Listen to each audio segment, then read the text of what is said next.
नमस्ते दर्शक वृन्दहरू, म जीवन सिलवालबाट उस्मानतुल्लाह मिया हुँदै महनोर जोनाइडासम्म बनेकी छु। यहाँसम्म आइपुग्दा मेरो सङ्घर्षको यात्राहरू निकै नै कठिन पनि रहे, निकै नै रमाइला कुराहरूको अनुभव पनि लिएँ र म आफ्नो जीवन निकै नै रोचक आफ्नो स्वेच्छाचारी किसिमले बाँचिरहेको छु। म निकै खुसी छु आफ्नो जीवनदेखि।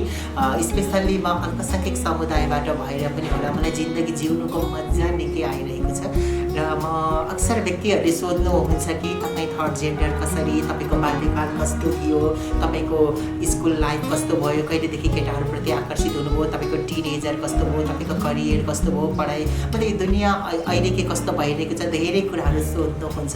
म यसको विषयमा थोरै 5-10 मिनटमा यहाँलाई आफ्नो कुरा राख्न चाहन्छु र आशा छ मेरो कुराहरू यहाँलाई मेरो कुराहरूले यहाँलाई केही न केही उपलब्धि दिन्छ होला। मेरो बाल्यकाल जो छ निकै नै रमाइलो रह्यो। निकै नै म बाल्यकालदेखि नै निकै स्वेच्छाचारी किसिमको व्यक्ति थिएँ, तर म एउटा अति सामान्य साधारण परिवारमा जन्मिएको हुर्किएको व्यक्ति हुँ। अलिकति बुबाको बेरोजगारी भएको कारणले गर्दाखेरि मेरो परिवारको आर्थिक अवस्था चाहिँ अलिकति नाजुक थियो, तर खेतीपातीले त्यसलाई रिकभर गर्दथ्यो र मेरो बाल्यकाल जुन छ म पढाइमा राम्रै थिएँ अनि जो छ म आफ्नो आमाको पहिरन लगाउन रुचि राख्दथेँ। मलाई घर व्यवहारको कामहरू जो हुन्छ नि, खेतीपातीका कामहरू, सरसफाइका कामहरू, त्यो कामहरू असाध्यै रुचि लाग्दथ्यो। म मानिसभन्दा पनि ज्यादा पशुलाई रुचाउँदथेँ। म बाख्राको पाठो गाईहरूसँग ज्यादा खेल्ने चल्ने काम गर्दथेँ। म गाई बाख्राको लागि मनपर्ने घाँसपातहरू काटेर उसलाई खुवाउँदाखेरि म निकै खुसी हुन्थेँ। गोठालो जान रुचि राख्दथेँ अनि जङ्गलमा फुलेको जङ्गली फुलहरू टिपेर लाली गुराँस र सुनगावा टाइपका फुलहरू टिपेर घरको कलशमा सजाएर राख्नु मलाई निकै रुचि लाग्दथ्यो। जङ्गल घुम्न मलाई मनपर्थ्यो। स्पेसल मलाई वर्षा ऋतु पनि मनपर्थ्यो अनि म जसको जङ्गलमा पानीमा भिज्न अति रुचि लाग्ने अनि जङ्गलमा फुलेको काफल त्यो टाइपको जो ऐसेलु खान एकदमै रुचि पनि राख्दथेँ। म त्यो किसिमको व्यक्ति थिएँ अनि म वृक्ष बोट रुख बिरुवाहरूसँग मेरो मिति रिसाइलो हुन्थ्यो। म उनीहरूसँग वार्तालाप गर्थेँ, प्रेमपूर्वक तरिकाले अङ्कमाल गर्ने त्यो किसिमले मेरो बाल्यकाल गुज्रिएको थियो। मतलब म निकै स्वेच्छाचारी किसिमको थिएँ। त हुर्कँदै बढ्दै गएँ। जब म 8-10 वर्षको भएँ म पनि अरू व्यक्तिहरू जस्तै मेरो पनि शरीरका अवयवहरूमा परिवर्तन आउन थाल्यो र म जवान हुन थालेँ। मेरो सोच विचारमा पनि परिवर्तन आउन थाल्यो। म जन्मिँदा पुरुषको रूपमा थिएँ, त हुर्कँदै बढ्दै जाँदा महिलाको जस्तो केही स्वभावहरू, महिलाको जस्तो केही मेरो केही स्तरहरू पनि विकसित हुन थाले। अनि म अलिक त्यो किसिमको त भइ नै हालेँ त अनि मेरो आकर्षण पनि पुरुषप्रति हुन थाल्यो। त मेरो पहिलो आकर्षण भनौँ त कोही एक पुरुषसँगै थियो या टिचरसँग मेरो आकर्षण थियो। त यो सब चिज हुँदै थाल्यो। मतलब यसरी जो मेरो दिनहरू गुज्रिन थाले, पढाइ पनि मध्यम गतिमा अगाडि बढी नै रह्यो। त मेरो फर्स्ट लभ अनि ब्रेकअप, त्यसले गर्दा मलाई निकै पीडा पनि भएको थियो। त्यसले गर्दा मेरो पढाइलाई पनि निकै बाधा पुग्यो। त म 1 साल 8 कक्षामा दोहोऱ्याएँ। 9 क्लासमा म फेल भएँ, दोहोऱ्याएर पढ्नुपर्ने पनि भयो। अनि त्यस पछाडि जो एसएलसी दिएँ, एसएलसी पछाडि मैले पढेँ। मलाई क्राइम रिपोर्टर बन्ने रहर थियो, त म पत्रकारिता विषय लिएर +2 पढिरहेको थिएँ। यहाँ मलाई क्रिमिनल लयर पनि, वकिल कानुन विषयमा पनि मलाई रुचि थियो। त मैले क्रिमिनल लयर बनौँ कि या क्राइम रिपोर्टर बनौँ भन्ने त्यो मेरो योजना थियो। त जतिखेर मैले पत्रकारिता विषय पढिरहेको थिएँ त्यतिखेर नेपालमा पत्रकारहरूको जीवन भविष्य सुरक्षित थिएन। नेपाल जस्तो ठाउँमा लेखेर गुजारा चलाउन मुस्किल पनि थियो नि त। त्यस कारणले गर्दा फेरि त्यतिखेर पत्रकारहरूलाई पनि धमाधम मारिरहेको अवस्था, हत्या भइरहेको अवस्था थियो। त मेरो आमाले भन्नुभयो तिमी यस्तो खालको ज्यानमारा विषय नपढ, अरू नै कुनै विषय पढ भन्नुभयो। त अनि मैले भेटेरिनरी विषय पढेँ, त्यसमा ब्याचलर पनि गरेँ। त अनि मैले बिरामी जनावरको उपचार गर्ने मेरो काम पनि भयो, मेरो सेवा त्यही भयो। त्यहाँबाट मलाई एक किसिमको पुण्य पनि मिलिरहेको छ। थोरै बडो मुस्किलले अहिले त म काम गर्दिनँ। मेरो करियर निकै राम्रो थियो। मेरो विविध कारणले गर्दा म अहिले जो कामबाट वञ्चित छु। त त्यही कामबाटै मेरो जो घर गुजाराहरू पनि चल्यो।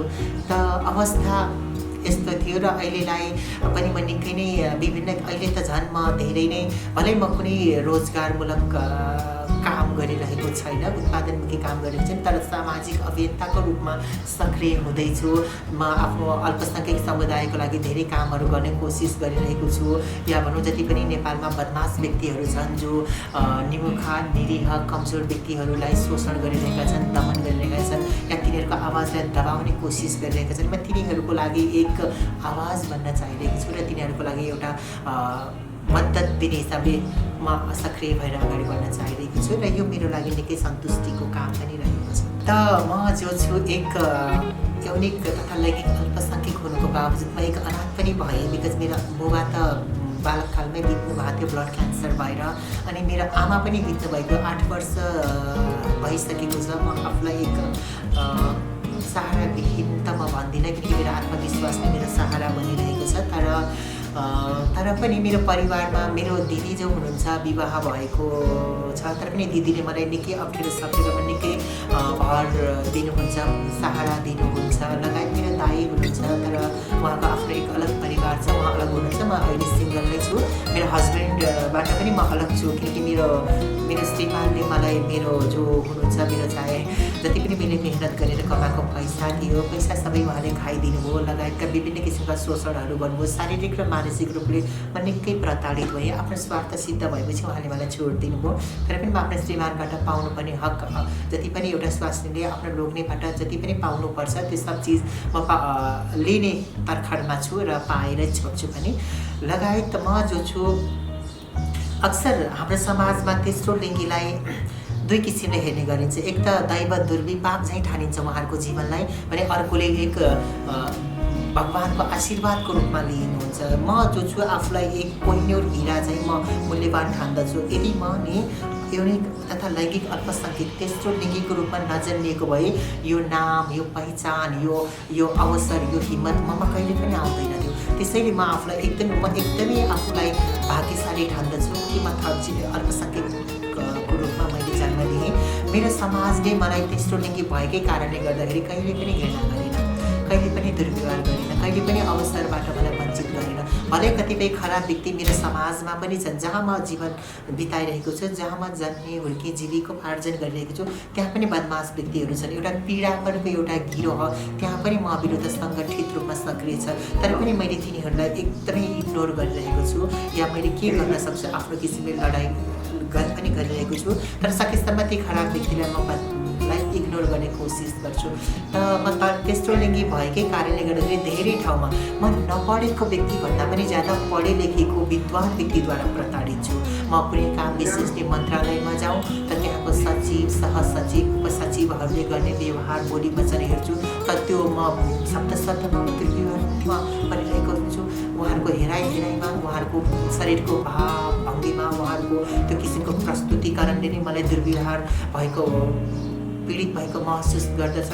धेरै ठाउँमा यहाँलाई म बताउन चाहन्छु कि म राष्ट्रिय मानव अधिकार आयोग जस्तो ठाउँमा, विभिन्न किसिमका मन्त्रालयहरूमा, प्रहरी कार्यालयहरूमा, सडकमा जहाँ एउटा यति संवेदनशील ठाउँमा म अदालत जस्तो ठाउँमा म दुर्व्यवहारमा परेको छु। त्यस कारणले गर्दाखेरि मैले यही कुरालाई म पुनः अवगत गराउन चाहन्छु कि म नपढेको व्यक्तिभन्दा पनि ज्यादा पढे लेखेको बुझ्नुक व्यक्तिहरू जो कि समाजलाई उनीहरूले बदल्नुपर्छ, जो कि उहाँले समानताको युगको एउटा नारा उहाँहरू घटाउनुहुन्छ, म ती व्यक्तिद्वारा प्रताडित छु र दुर्व्यवहारमा परेको छु। त त्यस कारणले गर्दाखेरि ज्यादातर म ती व्यक्तिहरूलाई को माझमा विद्रोही बनेर पनि उपस्थित भएको छु। यस्ता धेरै व्यक्तिहरू छन् जो मन्त्रालयमा काम गर्नुहुन्छ, उपसचिव, सहसचिव लगायतका सचिव लगायतका व्यक्तिहरू जो विरुद्ध मैले विभिन्न किसिमका दुर्व्यवहारको अभियोगमा उजुरी पनि गरेको छु। र मैले उजुरी किनकि मैले उजुरी गर्न पाउनुपर्छ। कुनै पनि व्यक्तिले आफूमाथि भएको हरेक दुर्व्यवहारको उजुरी गर्न पाउनुपर्छ।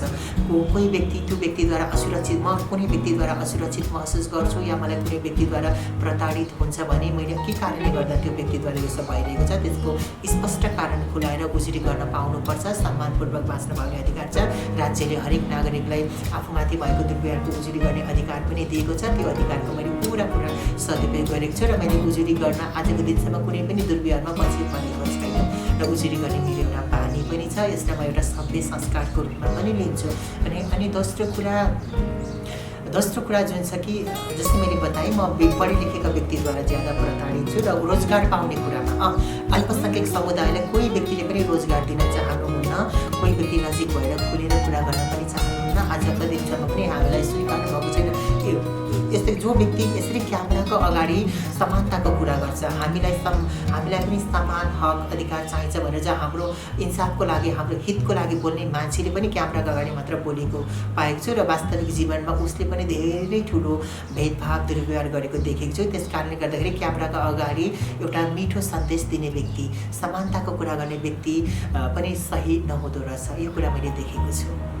मैले विभिन्न किसिमका यो सङ्घर्षको अध्याय यहाँसम्म आइपुग्दाखेरि मैले यति धेरै समस्याहरूमा म परेँ, यति धेरै पीडा हिंसा भयो कि म सबैभन्दा ज्यादा जस्तै मैले अघि बताएँ कि म नपढेको मान्छेभन्दा पनि ज्यादा पढे लेखेको बुजुर्ग व्यक्तिहरूद्वारा शोषित पीडित र त्यो हिसाबले प्रताडित भएको छु। म जस्तो कि मैले यति धेरै एक अल्पसङ्ख्यक समुदायबाट भएको कारणले गर्दाखेरि एउटा गुन्डाहरूको बदमास व्यक्तिहरूले ममाथि कुट्ने, थोप्ने, मलाई छिछिरा दूर गर्ने, मेरो कामबाट मलाई अलग्याउने, मेरो एउटा जो मेडिकल माफियालाई नै एक गिरोहको रूपमा प्रस्तुत गराउने त्यो किसिमको काम पनि ममाथि भयो। म काम गर्न गएको ठाउँमा विभिन्न ठाउँमा मैले यौन दुर्व्यवहार लगायत एउटा अल्पसङ्ख्यक समुदायबाट भएको कारणले गर्दाखेरि एउटा छक्का हिजडा जस्ता त्यो किसिमका ठाडो दुर्वाच्यहरू मैले जो धेरै सुन्नु भोग्नु पर्यो। त्यो किसिमको पीडाहरूले मलाई निकै नै मनोबल गिराउने कोसिस गर्थ्यो त्यतिखेर। लगायतका जस्तो कि अनि प्रहरीहरूद्वारा पनि म निकै प्रताडित भएँ। प्रहरीले यति धेरै बदमास गलत काम गरेको छ ममाथि। लगायत नेपालमा एउटा अश्लीलताको व्यापार गर्ने एउटा प्रेस जो एउटा पोर्ट जर्नलिस्टको एउटा गिरोह छ, म तिनीहरूद्वारा पनि प्रताडित भएँ। तिनीहरूले एकताका मेरो नामको खुब धन्दा चलाए, पेपरको फ्रन्ट पेजमा मेरो नामको अश्लील समाचार छापेर मलाई निकै नै सताएका थिए। जो अनि त्यस लगायतका विभिन्न किसिमका मन्त्रालयका सचिव उपसचिवहरूद्वारा पनि यौन दुर्व्यवहारमा परेँ। र सडकमा पनि म जब आफ्नो कहीँ कुनै काम सिद्धाएर घर जान लागेको हुँ, गाडी वेट गरेको हुँ, त त्यहाँ अल्पसङ्ख्यक समुदाय भएकै कारणले गर्दा मलाई चाहिँ मेरो सेक्सको लागि मलाई प्रपोज गर्ने, मेरो मूल्य तोक्ने त्यो किसिमको कामहरू धेरै हुन्छ। सार्वजनिक यातायातमा पनि त्यो किसिमको मतलब म माथि त्यो गलत तरिकाले छुने, गलत नजरले हेर्ने त्यो किसिमको थुप्रै दुर्व्यवहार मैले भोगेको छु। लगायतका थुप्रै ठाउँमा मैले त्यो किसिमको दुर्व्यवहार भोगेको छु। र हरेक ठाउँमा नराम्रो मात्र भएको छैन, कहीँ कतै यति धेरै मायालु, दयालु, यति धेरै सहयोगी व्यक्तिहरू पनि भेटिनुहुन्छ जो एउटा धार्मिक हामी अल्पसङ्ख्यक समुदायलाई धार्मिक भावना, धार्मिक दृष्टिकोणले पनि हेरिन्छ। हामीलाई भगवान् शिवको प्रतिमूर्तिको रूपमा लिइन्छ या ब्रह्माको आशीर्वाद हामीलाई प्राप्त भएको हुन्छ भन्ने कुरामा पनि एउटा आम हिन्दू धर्मावलम्बीहरूमा यो किसिमको धारणा व्याप्त छ। एक अर्धनारीश्वर, एक डेमिगडको रूपमा हामीलाई लिइन्छ र कहीँ एकदमै पूजनीय व्यक्ति, एकदमै महान व्यक्तिहरूले जो हामीलाई सडकमा हिँड्दाखेरि पनि हामीलाई दर्शन गर्ने, ढोगभेद गर्ने, हामीमाथि कुनै त्यो किसिमको कुवाच्य, त्यो किसिमको कुनै विकार निक्लिने हिसाबले बोल्नुहुन्न, हामीलाई ढोगभेद गर्नुहुन्छ, आशीर्वादको रूपमा हामीसँग क्वाइन पैसा लिनुहुन्छ र हामीलाई दक्षिणामा केही दिनुहुन्छ या हामीलाई मन परेको हाम्रो आत्माले चाहेको कुराहरूमा सपिङ गराइदिनुहुन्छ, मन परेको भोजन खुवाउनुहुन्छ र हामीसँग आशीर्वाद लिनुहुन्छ। त्यो किसिमका अति मायालु, दयालु, सहयोगी व्यक्तिहरू पनि हाम्रो समाजमा हुनुहुन्छ। म हमेसा उहाँहरूप्रति एक किसिमको गुणग्राहिता आभार व्यक्त गर्दछु। गुणग्राहिता उहाँहरूको लागि गुणग्राहिताको उहाँहरू हकदार हुनुहुन्छ। हाम्रो समाजमा त्यस्तै महान व्यक्तिहरूको सहयोगी, मायालु, दयालु व्यक्तिहरूको खाँचो छ। समाजमा एकदमै बदमास व्यक्तिहरूको वर्चस्व छ। तिनीहरूले समाजलाई भित्रभित्रै खोक्रो बनाएर हामी जस्ता अल्पसङ्ख्यक समुदायका व्यक्तिहरूलाई, पिछडिएका व्यक्तिहरूलाई या सीमान्तकृत व्यक्तिहरूलाई निकै नै बाँच्न मुस्किल बनाइरहनु भएको छ।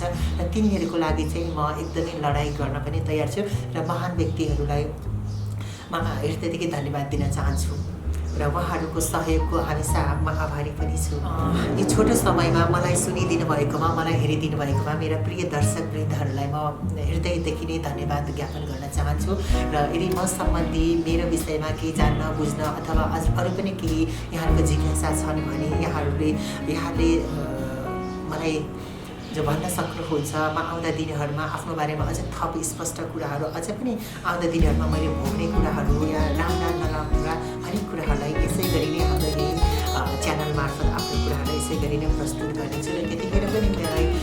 खोजिदिनु